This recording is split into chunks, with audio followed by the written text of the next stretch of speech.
Hierdie is Landbouweekblad se weervernoot video vir Polokwane.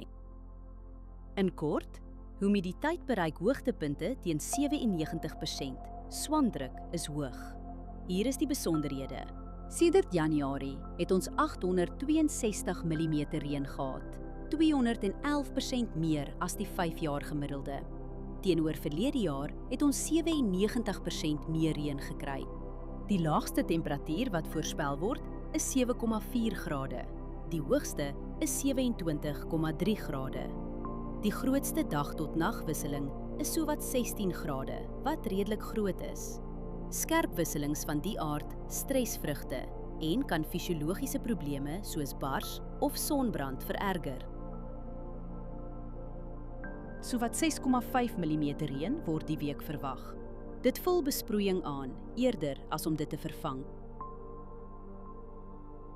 Die ergste winddag is Dinsdag met ongeveer 16,7 km/h. Vermy spuit op daardie dag.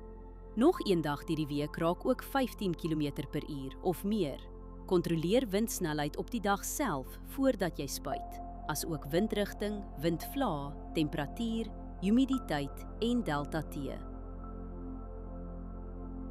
Verdamping is die hele week onder 4 mm. Waterbehoefte is matig. Huidige skedules behoort gemaklik te werk. Humiditeit is meestal hoog en blaarnatheid gaan Woensdag matig wees. Dus is swamdruk hoog. Onder die toestande versprei swaminfeksies vinnig op vatbare blokke. As jy een saak doen, oorweeg dit om die stil weer te gebruik vir 'n voorkomende swamdoder toediening. Hierdie weerinligting is gebaseer op werklike data vanaf meetstasies. Die data word deur TerraClim skoongemaak en geverifieer. KI-interpretasies word deur grondwaarheidsdata onderlê, aangedryf deur Villa Crop Protection.